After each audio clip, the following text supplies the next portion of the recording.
You see, even before the debate, there had been some troubling moments of disconnect from the president. No. Perhaps this chart could, if I may. Sorry, the pen caps are made of Kevlar. Very difficult to. Perhaps this chart will illustrate and illuminate the point more clearly. For instance, in 2022, when we saw Biden give a shout out to Representative Jackie. Representative Jackie, are you here? Where's Jackie? I didn't think she was going to be here. Unfortunately, Jackie was dead. It's something that the president seemed to have known 6 weeks earlier when he released a condolence statement about her death. So,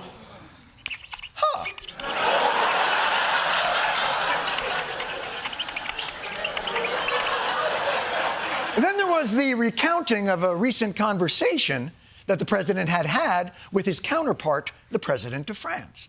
And Mitterrand from France, looked at me and said, you know, how long are you back for? Unfortunately, Mitterrand is also dead. For longer even than that first lady, so.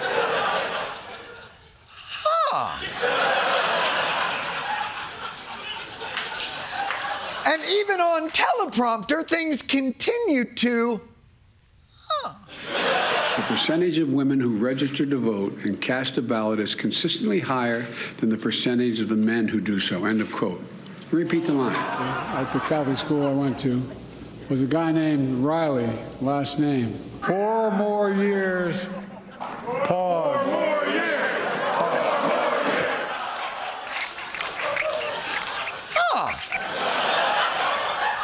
Then, of course, to be fair, State of the Union. Concern dropped a little bit at the State of the Union. He kind of nailed it. But then the debate happened, and we kind of, what the f***? What? The debate was a shocking display of cognitive difficulty, recognizable to, unfortunately, anybody who's dealt with aging parents, and it's a hard watch. But there were many viewers who felt it was not as noteworthy as Biden's opponent in the debate. Why aren't there calls for Trump to drop out? Where are they? Fair point, and let's take a look at Trump's chart.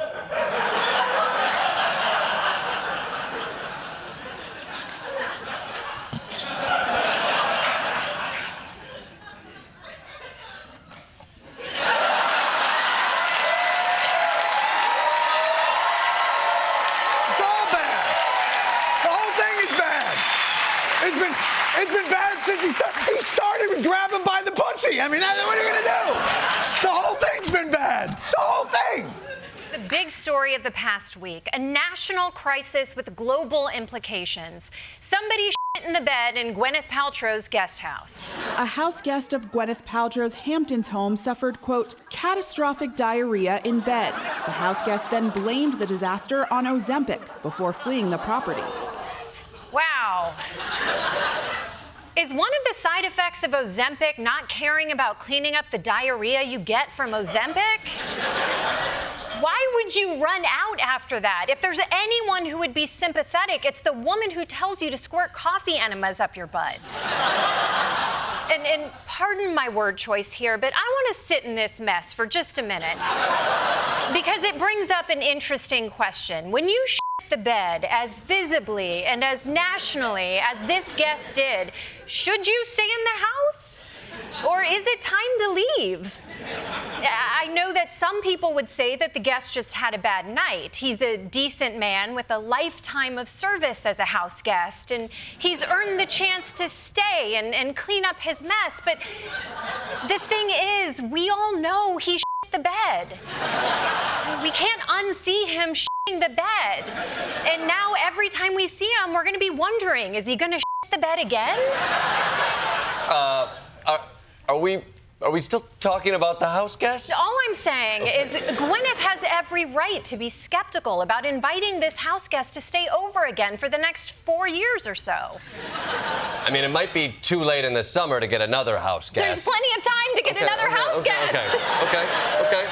But who's to say that another guest might not shit the bed even worse? I mean, sometimes the bed shitter you know is better than the bed shitter you don't. Maybe, but we should at least be honest about the bed shitting instead of pretending that the bed was never shit in. Otherwise, we're going to delude ourselves into thinking that this is the best house guest we can get, and now all of a sudden it's January and there's a house guest that nobody wanted, and nobody in the house is allowed to get a goddamn abortion. All right, this just into CNN. Big Democratic donor George Clooney, of course, the actor, has just called for President Biden to step aside. The actor writes, "It's devastating to say it, but the Joe Biden I was with 3 weeks ago at the fundraiser was not the Joe Big Effing Deal Biden of 2010. He wasn't even the Joe Biden of 2020. He was the same man we all witnessed at the debate." In short, Clooney says this is about age, nothing more. He adds, "We are not going to win in November with this president." Yeah, you know you're in trouble when even Danny Ocean is saying we can't pull this one off. Of course, I will say, it's easy for him to say Biden's too old. Clooney doesn't age. He doesn't know what it's like for us mortals to slowly decline while he becomes more and more fuckable, just saltier. And more peppery, the glint in his eyes glowing ever more brightly, and the smile, and those supple lips are just so supple. And he draws you in with the Clooney thing again. I'm doing the Clooney thing. I'm sorry. I'm doing the Clooney thing again. The other day, I got very angry. Some man called Chris Christie fat, and I said, "Sir," and then he said he was a pig. I said, "Sir, Chris Christie is not a fat pig. Please remember that." A waitress came over, beautiful waitress, and I never like talking about physics because she's beautiful inside. I don't even order bacon anymore. You know, bacon's gone up like 5. I said, "It's too expensive. I don't want it. I don't want it." Byron likes bacon. Sleepy Joe also declared that he wanted to test his skills and stamina against mine on the golf course. And I will even give Joe Biden 10 strokes aside. 10 strokes. That's a lot.